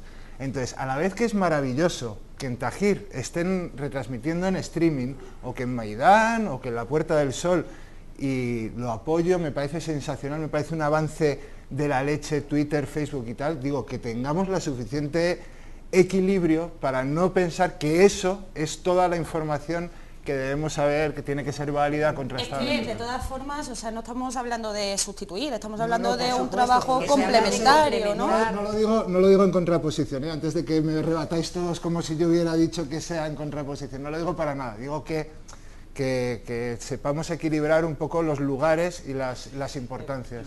Virginia. Estoy absolutamente de acuerdo, o sea, yo creo que son complementarios, o sea, y que en ciertos momentos ayudan, pero, ojo, o sea, también hay momentos en los que se produce una desinformación que somos al final los propios medios los que tenemos que corregir, ¿vale? O sea, y eso, en un momento como este, en el que cada vez tenemos menos gente, cada vez tenemos menos recursos, supone un sobreesfuerzo muy importante. Yo os voy a poner un ejemplo de hace 3 años, era verano, creo que era el mes de julio, y había un incendio terrible en la Comunidad Valenciana. Entonces llevaba días y días avanzando el incendio y demás, ¿no? Y había muchísima crítica en redes sociales hacia la Generalitat porque había recortado bomberos, recursos para poder atajar estos problemas, ¿no? Entonces llegó un momento, un sábado por la noche, en el que se empezó a difundir a través de Twitter que el fuego estaba a punto de llegar a la central nuclear, no sé si era la de Cofrentes, no recuerdo ahora mismo, ¿no? A una central nuclear. Entonces todo el mundo empezó a hacerse eco de eso, ¿no? Y acompañándolo de críticas feroces a la Generalitat, y claro, y ahora esto va a explotar, y va a estallar la central nuclear, y claro, yo estaba en mi casa y digo, la central nuclear, o sea, va a explotar. Claro, llamo a la redacción, digo, oye, ¿sabéis algo de esto? Pues no, pues aquí no hemos visto nada, nosotros estamos hablando con los bomberos allí, Era Vandellós, efectivamente, Vandellós. No, digo, bueno, intentad verificarlo, llamada allí, hablamos con nuestra redacción de Valencia y efectivamente a los 15 minutos nos decían, oye, no hay nada, o sea, el fuego está controlado, está todavía a 20 kilómetros o a 30 kilómetros de la central nuclear. En principio, de momento, no pasa nada, ¿no? Se había dado por sentado que ya había llegado a la central nuclear. Yo puse un tuit diciendo, bueno, nosotros hemos sabido que de momento no hay peligro, que eso no quiere decir que no lo vaya a haber, o sea, pero que ahora mismo la situación está controlada. No os podéis imaginar la que me cayó. Vendida, manipuladora, estás comprada por el gobierno valenciano. Yo ya digo, digo, yo te estoy diciendo lo que nosotros sabemos, ¿no? Pero eso es una situación de desinformación, que a nosotros nos toca corregir y que a mí, por ejemplo, me plantea la duda muchas veces de si nosotros tenemos que estar haciendo informaciones para desmentir cosas que nosotros no hemos publicado. Y la respuesta siempre es sí, o sea, porque si se genera una alarma social y una alerta social, nuestra responsabilidad social como periodistas es pararla si sabemos que lo que la gente cree que está ocurriendo no está ocurriendo, ¿no? Pero realmente es un trabajo añadido que se genera a través de las redes sociales. Sí, no, y retirando incluso alguna tesis que pueda haber parecido que yo mantenía aquí. Lo que ocurre es que llevo mucho tiempo dando clases en una facultad y repitiendo a todos mis alumnos que pagan un precio por estar allá y un esfuerzo por sacar los créditos, que no se vayan a creer que ellos son quienes para decir quién es periodista o no, porque faltaría más que pero faltaría más que cualquiera se permitiese decirle a los demás, eres periodista o no. El único que lo puede decir es el cliente, y el cliente es la opinión pública, es el ciudadano. Y todo buen periodista, lo único es él el único que lo puede decir. ¿Quién lo va a decir si no? ¿Me lo quieres decir? Tú a mí, ¿quién? Lo único que te estoy diciendo... O sea, me estás haciendo una serie de advertencias que no sé ni por dónde vas. No, porque ¿A qué te refieres? O sea, yo nunca le voy a decir, si yo no estudio periodismo, yo estudio sociología. Pues por eso. ¿Qué me estás contando? Entonces, ¿y quién dirá que yo, que soy profesor y catedrático, puedo ser periodista? Es el cuando yo salga de la acusación cuando no tiene ningún fundamento. No, mira, es que el me reproche y la generalización es que me parece tan patético como argumento. Me sorprende mucho, yo no quiero enfrentarme por cuestiones... Te lo agradezco. Que no tienen sentido, porque yo no estoy planteando ningún es que yo no le voy a decir a nadie quién es periodista y quién no es, por supuesto que no. Pero mira, la historia del periodismo demuestra que los mejores periodistas, las mejores periodistas son aquellas que han considerado que la sociedad, que el ciudadano tiene prioridad para hablar, antes que él, que ella, que primero ha escuchado, que luego ha puesto en diálogo sectores enfrentados, que ha depurado el debate social. El periodismo que viene, no el que está muriendo, es un periodismo de código abierto a la audiencia. Estos son mis armas de compromiso. Yo voy a estar aquí mañana y pasado, tú no, como activista, porque no estás implicado en este tema, con este protocolo que es abierto. ¿Sabes? Yo todo lo que te cuento lo puedes chequear. Yo hago una entrevista, ¿quieres el audio entero? Aquí lo tienes. Claro que sí, eso es lo que no nos estamos enterando. De igual manera que un pedagogo ahora, alguien que quiera llamarse profesor, lo que tiene que decirle a alguien que puede coger un iPad y decirle, anda, mira, estúdiate mejor lo que estás, porque aquí me cuenta 3 veces más de lo que me estás contando, es decirle, ¿qué es lo que quieres estudiar? ¿Sobre qué intereses trabajamos? ¿Qué puedes aportar? ¿Me dejas que te guíe? En fin, es una posición, y no es únicamente para ti, que es una posición, no estoy contendiendo solo contra ti, estoy contendiendo con un país que no entiende que el periodismo y la información es sobre todo bien común y que se tiene que hacer con una comunidad y que eso es compatible con lo privado, con lo público y con lo social. Faltaría más, como toda economía de bien común. Libreros y panfletos han Nada existido más, siempre, por supuesto, y imprenta, seguirán. Y siempre ha estado muy claro cuál era la frontera entre lo que era un panfleto y lo que era un periódico, ¿no? Yo creo que hay algo que define muy bien, que es al periodista, que es la responsabilidad social que tiene frente a sus lectores. Eso define al periodista. Y ahí entra un videoreportero, entra un redactor, entra cualquiera que elabore una información. Y la diferencia es esa responsabilidad. Ahora, libreros, panfletos, lo va a ver en papel, en los móviles, con vídeos, en tweets y de cualquier manera. Siempre, porque la capacidad del ser humano puede comunicarse es ilimitada y siempre querrá contar cómo le va la película a él. Antes estábamos viendo, no sé si se puede repetir, creo que tenemos problemas, vídeos, imágenes de periodistas cubriendo movimientos, cobrando... Lo estaba viendo, estaba saliendo yo a mí misma, sí. Bueno, mira, ahí se van a empezar a repetir en función y en relación con lo que estaba contando Víctor. Hay gente que esto lo está haciendo sin trabajar para ningún medio, lo está haciendo como freelance, lo está haciendo en su propio blog pequeño. En mi caso, yo esto lo he hecho muchas veces también, aunque he tenido la suerte de no ser golpeada nunca. Pero al final es que nos estamos sometiendo a esto. Tú me comentabas antes que empezasteis a hacer streaming como un mecanismo complementario de seguridad para dejar documentación y documentado lo que estaba pasando. Y me gustaría decir una cosa, yo creo que estáis confundiendo, o se está confundiendo, o no os estoy entendiendo yo bien, las redes sociales con los comunicadores sociales, y no es lo mismo. Dais por hecho que un comunicador social no va a tener veracidad, ni va a saber qué está contando. A ver, un Twitter lo puede mandar cualquiera y probablemente el tuitero no diga yo soy comunicador social. O sea, la persona que sale a comunicar social tiene muy claro lo que está comunicando. Puede que a lo mejor no sea tan neutral, pero es que me gustaría saber qué periodistas hay ahora mismo neutrales, por amor de Dios. No sé, que venga Dios y me lo diga, porque vamos, a lo mejor no es... Por eso, puede que no sean neutrales en la calle, puede que incluso vayan a detener a alguien y vayamos a ayudarle, mira tú. Pero probablemente mi información sea tan veraz como la tuya. Por eso, sociales, claro, es que yo creo por eso, pero es que yo creo que se está confundiendo un poquito la veracidad que podemos dar nosotros en la calle con la veracidad que va a dar un señor que ha hecho la carrera de periodismo, que yo respeto muchísimo. Tú a lo mejor lo adornas más, lo escribes mejor, lo haces de otra manera. No, pero yo creo que lo legítimo es que tú, que eres un periodista activista o militante, no sé cómo, en el momento que lo dices abiertamente... Vamos a llamarlos no neutrales, vamos a llamarlos no neutrales. Pero en el momento que ya lo dices y lo manifiestas, lo dejas claro, dices, oye, yo soy un periodista no neutral y tomo partido. Ya estás cumpliendo, digamos, con ese mínimo de responsabilidad social, que es avisar, porque hay otro periodismo no neutral, sí, que no lo pone por ahí. De hecho, nosotros más que no neutral no ninguno, neutral no ninguno. Es una falacia, o sea, todo ser humano es subjetivo y todo periodismo ha sido siempre naturalmente tomando partido por una cosa, unos por los intereses económicos que les interesaban, otros por unas ideologías determinadas, otros por unas causas que se defienden, pero es imposible hacer un periodismo neutral.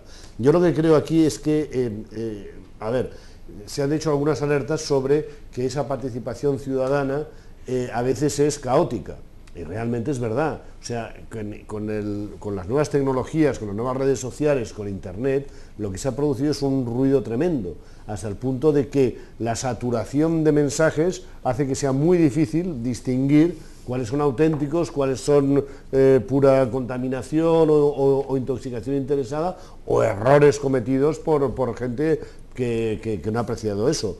Evidentemente el periodismo pues lo que hace es verificar los temas, tiene una serie de métodos, de deontología, no rituales, sino procedimientos que permiten verificar las historias. Pero todo ese ruido simplemente es que, bueno, como decía Lenin, la cantidad cambia la calidad.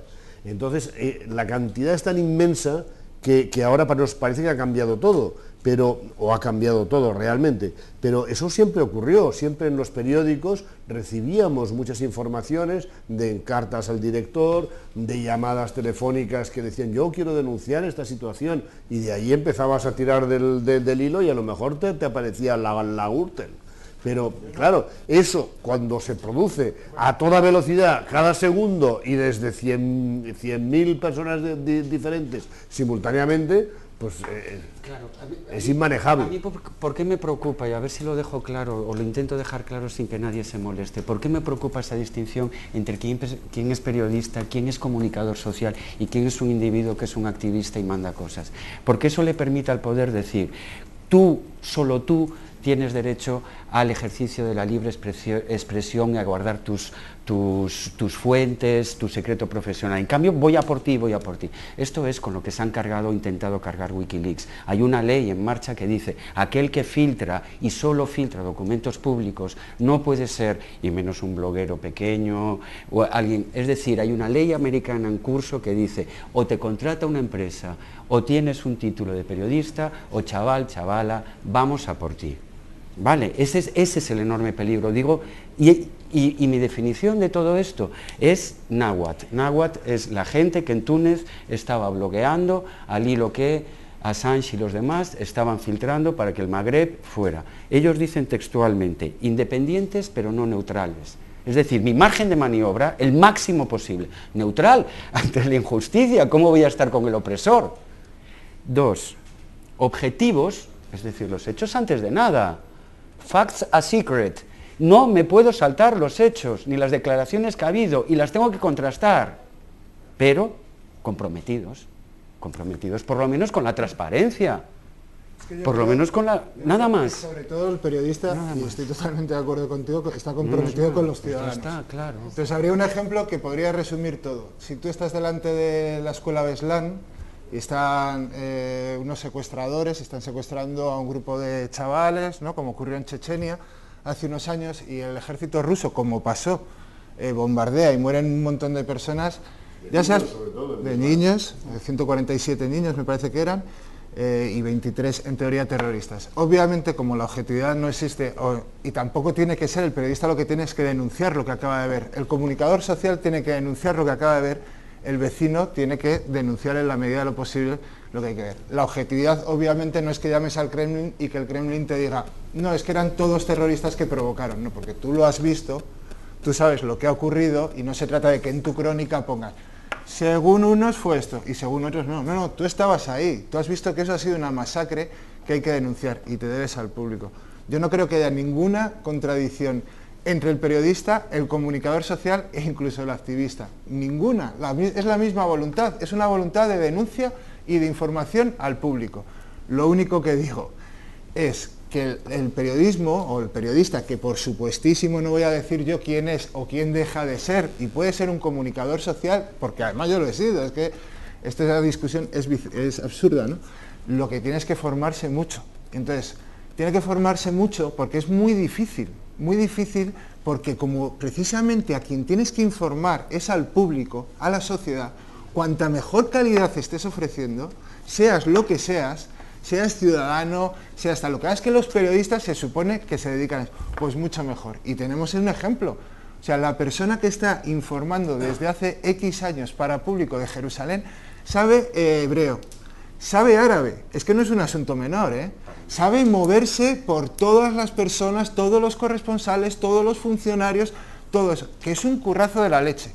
Un comunicador social que va a una manifestación los viernes a Bilín, que es un sitio, una aldea palestina donde se está construyendo el muro, que suelen ir muchos activistas, comunicadores sociales, está grabando lo que es esa manifestación. Es un trabajo maravilloso, estupendo, tiene un valor impresionante. Cuanto más haya, muchísimo mejor, más difícil para el poder, mejor para los ciudadanos, sin ningún género de dudas.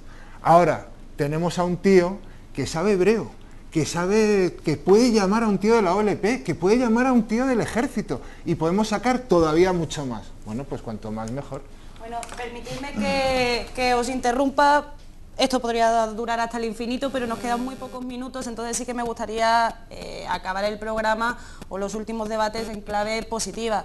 Al final han surgido nuevos medios, han surgido nuevas formas de hacer periodismo, de una calidad excelente, esté cobrado bien, no lo esté, pero bueno, de una calidad excelente. Entonces sí que me gustaría que me contaseis cómo hacéis esa lectura para finalizar, y bueno, y que también planteáramos un poco el sentido de los nuevos modelos de negocio, si será una vía sostenible o no. Rafael, que lleva mucho tiempo calladito. Hombre, yo querría, uniendo un poco lo que hemos estado escuchando en la mesa y lo que tú ahora preguntas, romper una lanza también por las empresas periodísticas. Es decir, sin las empresas periodísticas no hubiera sido posible saber lo que sabemos de Gürtel, de los GAL, de Wikileaks incluso. O sea, quiero decir, las empresas periodísticas tienen muchos condicionantes, muchas limitaciones, tienen mucho, digamos, un pasivo enorme de financiero que les obliga a callar, como más que a mentir, es a callar y a tapar cosas, pero también responden responden casi todos los días a ese deber social que es informar, y lo hacen en gran medida. ¿Cuál es el nuevo modelo de gestión y económico de los medios de comunicación? Yo creo que no se sabe. O sea, en esta mesa hay dos casos muy curiosos. Carlos, habéis estado en dos medios que antes estaban en papel y ahora estáis en digital, ¿no? Esa reconversión ha sido dura y es dura, es difícil. El modelo, vosotros creo que estáis luchando porque vuestros medios sean rentables, y seguramente lo son, pero no está claro que este nuevo modelo de financiero pueda sostener una población de periodistas como la que teníamos hasta ahora, ¿no? Entonces, si va a haber menos medios, si va a haber menos gente contando las cosas, ¿de dónde sale el dinero? La publicidad en Internet está a unos precios que son irrisorios. en cuanto a clics, bueno, no nos hemos metido en ese mundo de los CPMs y tal, que es una cosa que es un mundo absolutamente demencial, ¿no? Como está, yo creo que en general, y yo hablo mucho con directivos de medios de comunicación, todos los medios que son online, aún no está muy claro cuál es el modelo de financiación. La publicidad no está nada claro, pero vamos, te hablo del mayor medio de comunicación del grupo empresarial del Estado a los más pequeños, todos están haciendo cábalas de cómo va a ser esto porque no nos salen las cuentas. El diario deportivo de más tirada de este país todavía solo alcanza un 25% de sus ingresos en Internet. O sea, el 75% dependen todavía de su publicidad en papel. Entonces, ¿cómo vas a hablarles de que cierren el papel? Y dices, bueno, sí, tendrían que hacerlo, pero entonces tengo que echar una plantilla de 200 personas y quedarme con 12. Y con 12 puedo hacer los contenidos que querría hacer y que vendo. No. Entonces, ¿cuál es el modelo? Pues no se sabe. Yo creo que, entonces estoy de acuerdo con Virginia, no creo que tardemos mucho en saberlo, porque no es sostenible una situación de ese tipo. Virginia, perdona, os aviso, hemos llegado al final del programa, entonces vamos a dar 30 segundos para cada uno para que concluyáis lo que queráis en este sentido y si se os ha quedado algo que añadir. Virginia, perdona. Bueno, o sea, es posible que ni siquiera vaya a haber un modelo de negocio global o válido para todos, ¿no? O sea, que cada uno tendremos que encontrar el nuestro. En el caso de 20 minutos nosotros seguimos teniendo papel, seguimos con la web, intentando potenciar la web. Intentamos encontrar nuestro modelo, que desde luego no es el de Infolibre, por ejemplo, por poner un ejemplo, o el del diario, o el de cualquier medio pequeño que nazca, ¿no?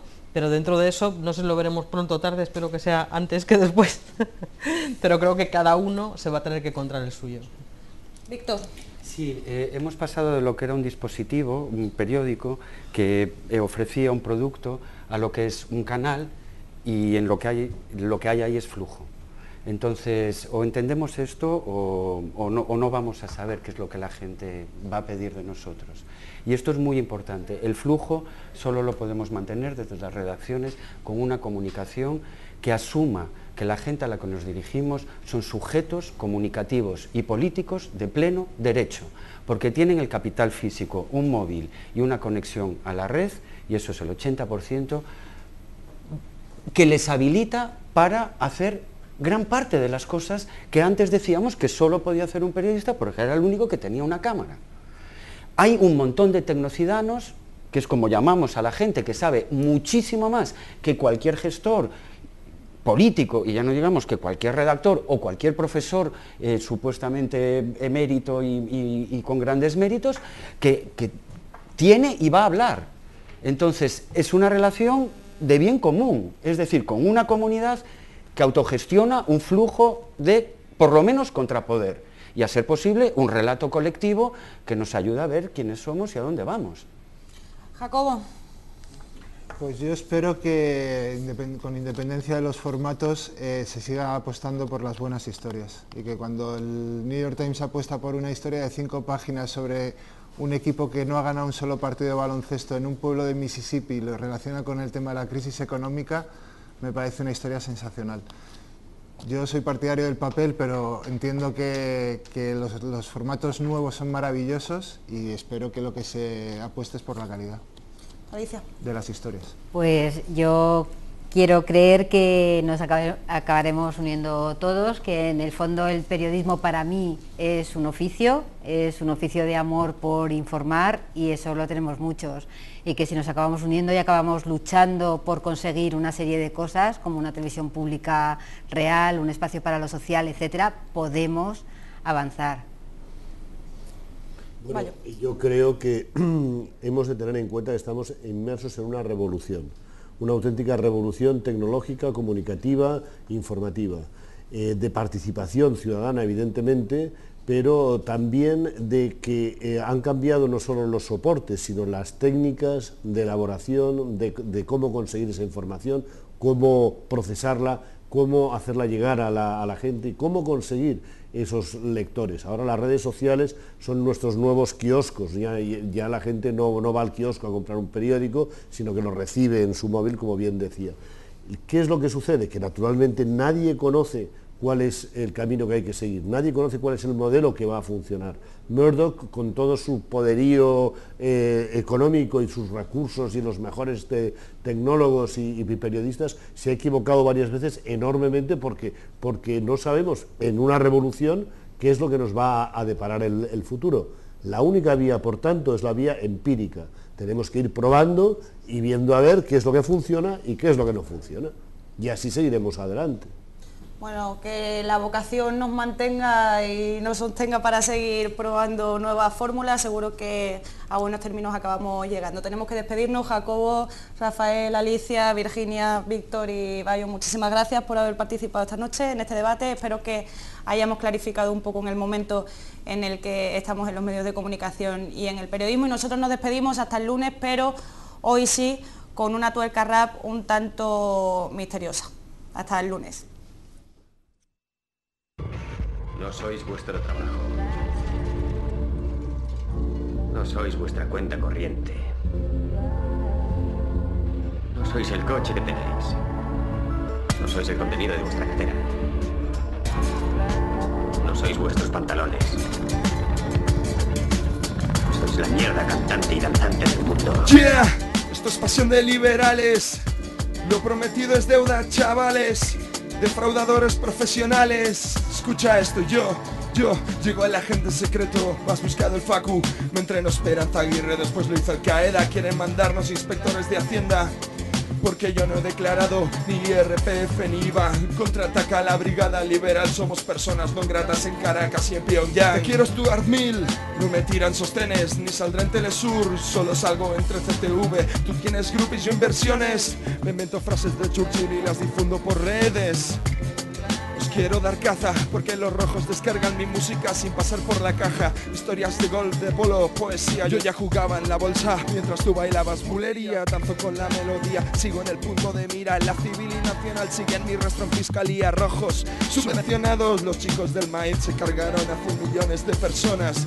Lo siento niña, mi propiedad no es tuya. Mi testaferro viaja siempre en un coche patrulla. Aleluya, he engañado al fisco. Soy descendiente del romano que privatiza a Cristo. Gano Lugo, existo. Disculpen el retraso, es que agentes de la Interpol siguen mis pasos. Y no pierdas detalles. Si toco en las Bahamas, saldrán los tanques a la calle. Del primer track al último corte, este disco no pagó ni impuesto ni en Corea del Norte. Hater por deporte, yo lo hice baby. Disparé al trompetista en la final de la Davis. Mis movimientos de pelvis se censuran como hicieron con los de Elvis. Crazy Beat, sabes que estoy de vicio. No quiero ser español, quiero ser suizo. ¿Qué pijo soy? El liberal que bajó el sueldo a la niña de Rajoy. Pasión de liberales, explotación. Yo me quedo con los medios de producción. Pasión de liberales, oye. Todo el poder para la troika. Pasión de liberales, explotación. Yo me quedo con los medios de producción. Pasión de liberales, oye. Todo el poder para la troika.